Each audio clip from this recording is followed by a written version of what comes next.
Hello and welcome to the programme which brings together leading UK commentators with the foreign correspondents who write, blog and broadcast from the Dateline London. This week the British led the world in vaccination, why is now leading Europe with the highest rate of COVID. Why in the climate battle net zero is too high. And 12 angry men and women fear being poleaxed.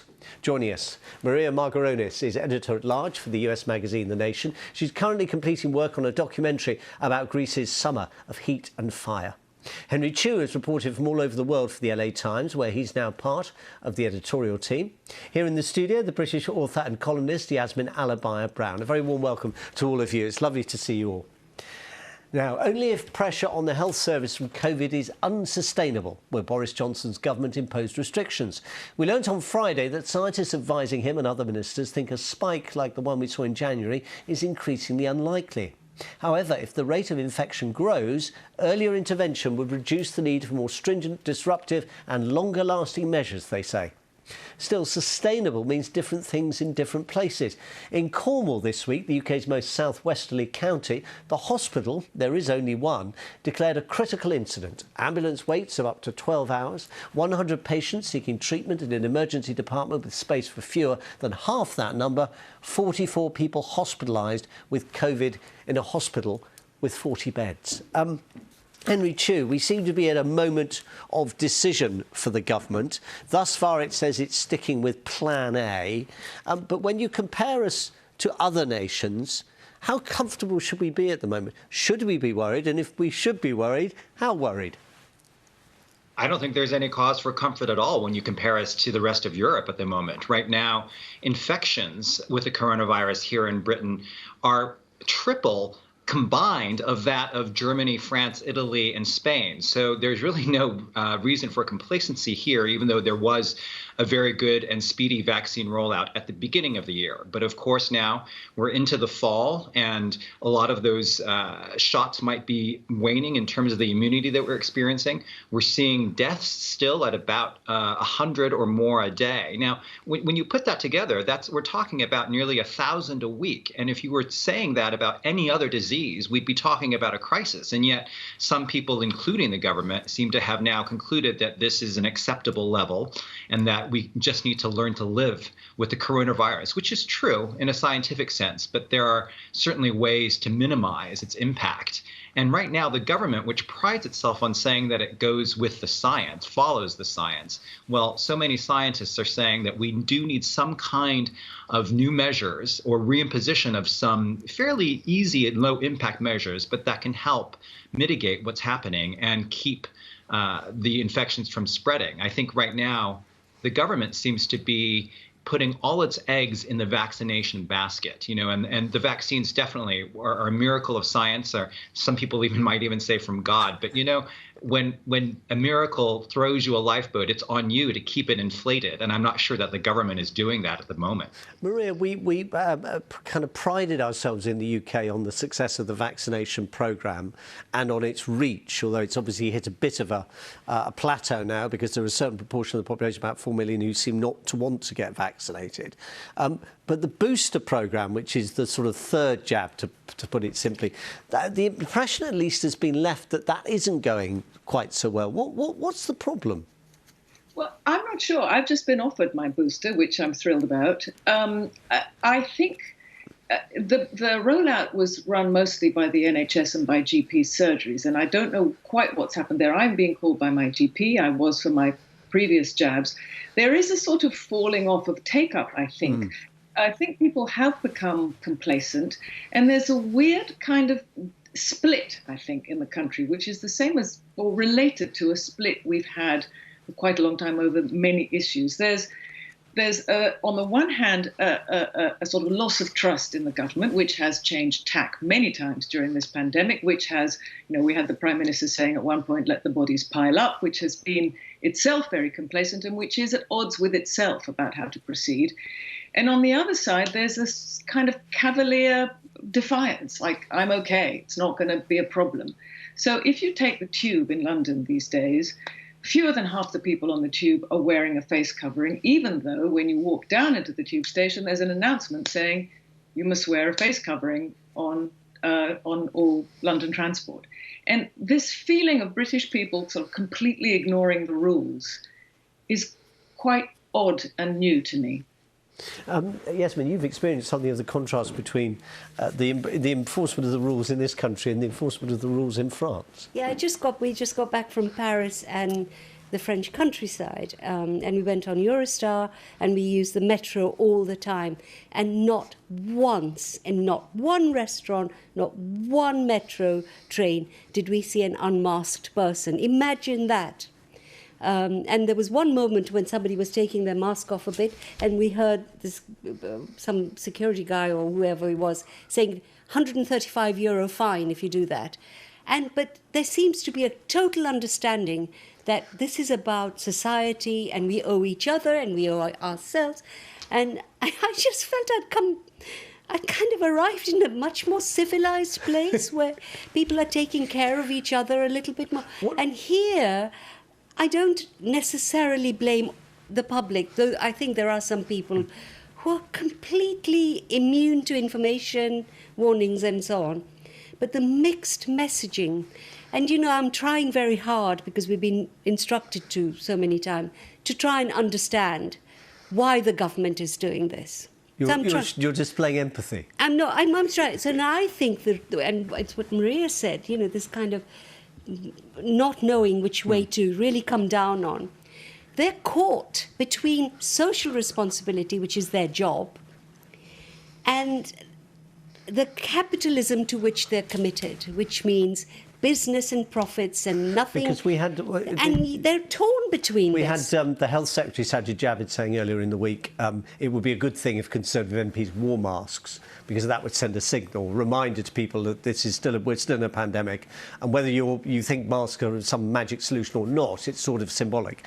And the Leader of the House of Commons, his Cabinet colleague, saying in the House of Commons, actually, we don't need to wear masks because we all know each other in the Conservative Party. We're all kind of friends. And this is... And, it's just... Jacob it's not really Rees-Mogg. I mean, if they don't do it, how are the public supposed to follow? Do you know, my grandson, who's 10, went on a trip, a school trip, and the kids all, I think 11 of them, 12 of them, not him, thank God, and the teachers came back with COVID, because they were in a city where nobody was taking care. I don't think we should be allowing our citizens to be opened up to such risk. And yet, Maria, there is a difficulty here, isn't there? On the one hand, there's the set of measures, the so-called Plan B, which would be face masks, it would be being mandated, it would be social distancing, more working from home, etc. They've been doing that in Scotland, and yes, the figures are coming down. They've been doing it in Wales as well, and the figures are going up. This is not a kind of magic solution. Well, I had a look at the figures from Wales and Scotland. I don't think it's that clear. I think the figures in Wales have actually been going up for some time. The thing is, there is no magic solution, but there are sensible things that we can do. It's not so difficult to wear a mask unless you're someone who really can't, in which case you're exempt. And I have a feeling that people have so much lost faith that even if mask wearing was mandated, unless there were on-the-spot fines like the ones Yasmin is referring to in France, people aren't going to do it.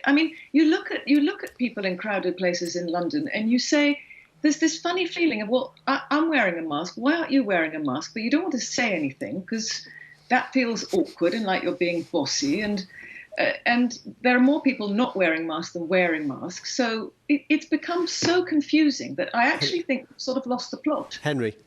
Yeah, I also think that this government, as I mentioned before, has made such a big deal of the vaccines, and I don't want to underplay them. They're incredibly important in how we combat this virus, but they are not the be-all and end-all. And this Plan B that we're talking about, which you referred to and enumerated the elements of yourself, Sean, this is not some draconian oppressive system that they want to inaugurate. It's just saying that masks, okay, might be mandated, but they encourage you to work from home. They encourage social distancing. It's not really putting in place anything very onerous. It's all very low impact, and why the government refrains from doing that is kind of a mystery to me.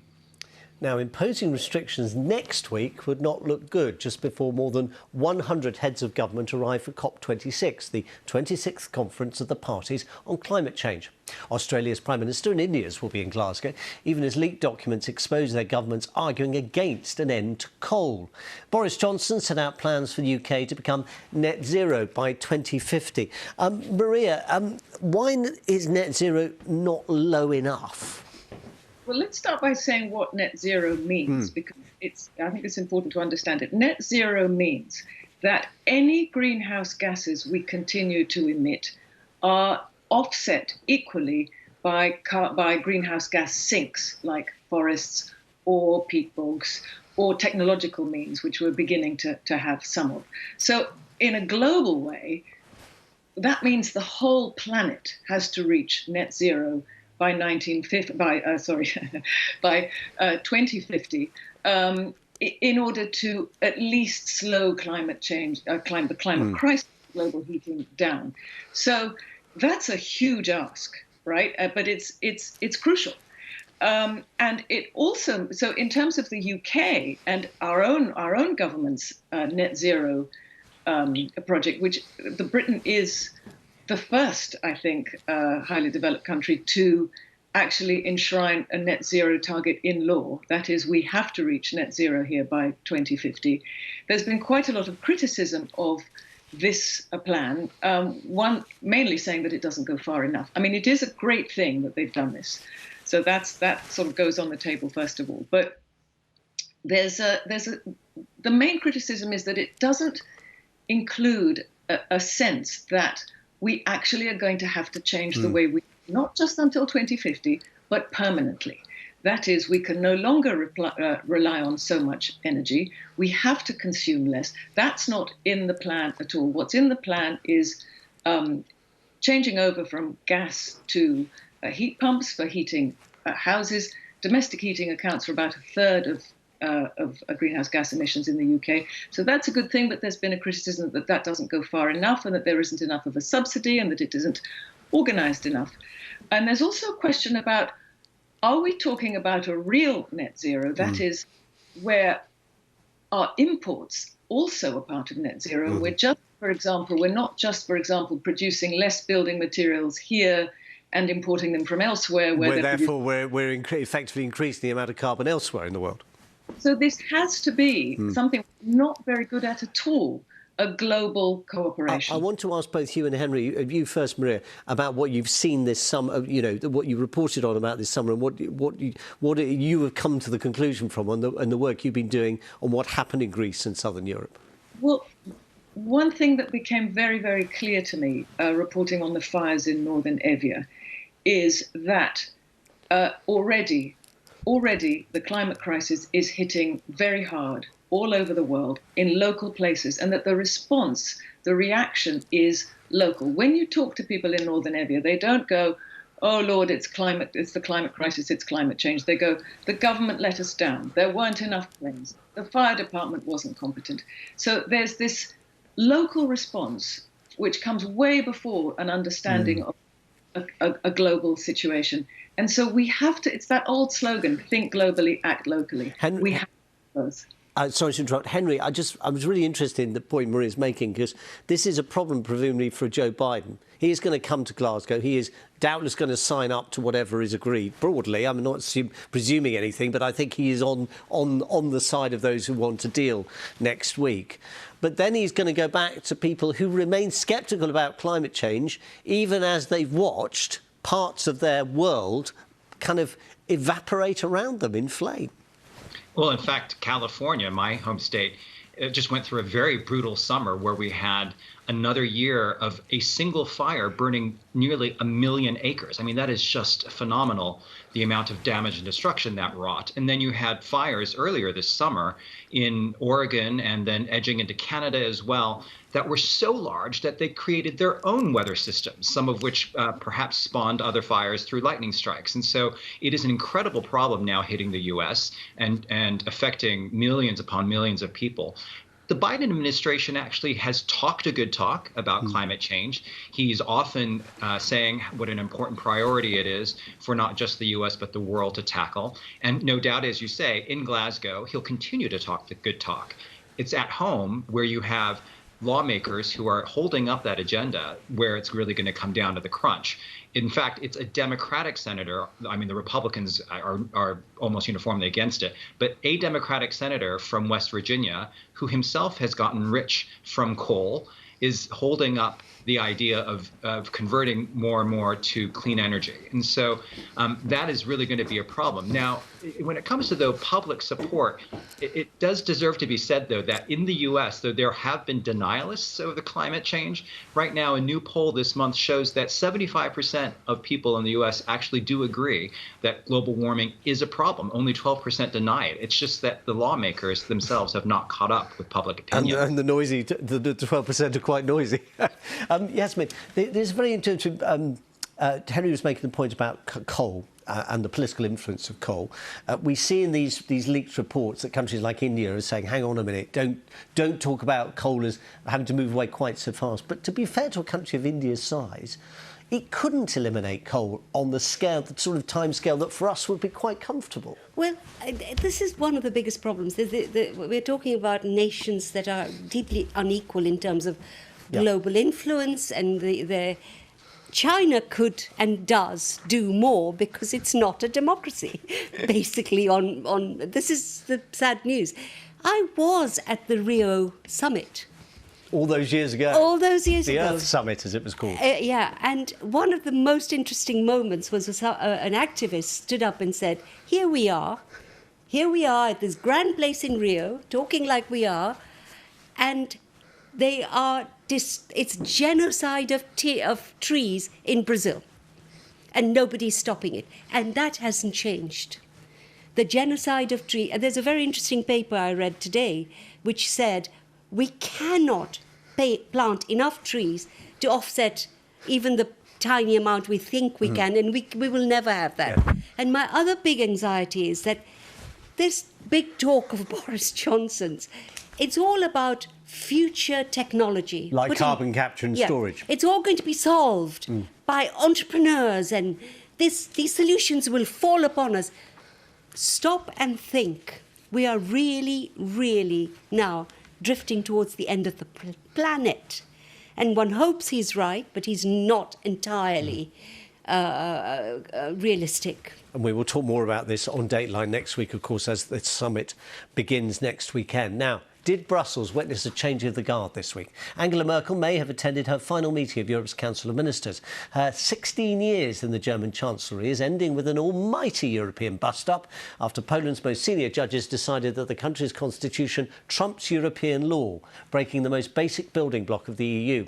A dozen countries lined up to oppose Poland's defiance. Ridiculous, said one EU leader. Step forward Viktor Orban, the Prime Minister of Hungary, now Europe's elder statesman, declared the Polish are right. Yasmin, Poland's Constitutional Court isn't the first to say we're not happy about EU law. I mean, the German court said it about the ECB, bond buying, and the European Court of Justice saying that was OK. These are 27 nations. Trying to make it work is never easy. But, you know, I do not give up on good liberal values. Look at Ireland and abortion.